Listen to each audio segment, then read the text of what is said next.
Dicarboxylic acids. Dicarboxylic acids are compounds that contain two carboxylic acids. Here are some examples for dicarboxylic acids.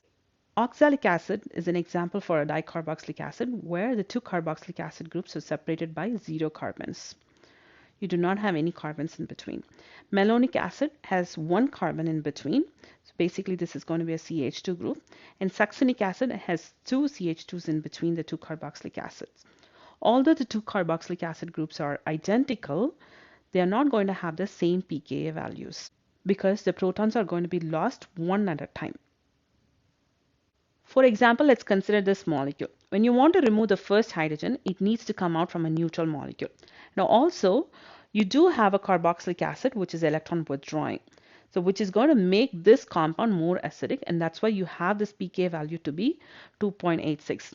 But when you want to remove the second proton, it needs to come from a negatively charged species, right? It will be relatively hard for this negatively charged species to lose another proton to form this di-negative ion.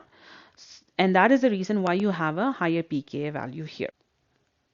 When you take a look into the pKa values of these different dicarboxylic acids, you can see that it is gradually increasing, which means this is going to be a strong acid. And this one right here is a weak acid. This can be related to the number of carbons that's separating the two carboxylic acids. As you increase the number of carbons between the two carboxylic acids, you can see the effect of the carboxylic acid has been greatly reduced, and this proton cannot be easily lost, and therefore this is going to be the one which is a weak acid. Dicarboxylic acids, when they are heated, they readily lose water molecule to give us the corresponding anhydride. This is glutaric acid, where the two carboxylic acid groups are separated by 3 carbons. And when you heat this, this molecule is going to undergo dehydration to give us the corresponding anhydride, glutaric anhydride. This is phthalic acid. When you have two carboxylic acid in the adjacent positions of the benzene ring, then it is called as phthalic acid. And this also undergoes dehydration to give the corresponding anhydride, which is called as the phthalic anhydride, the cyclic anhydride.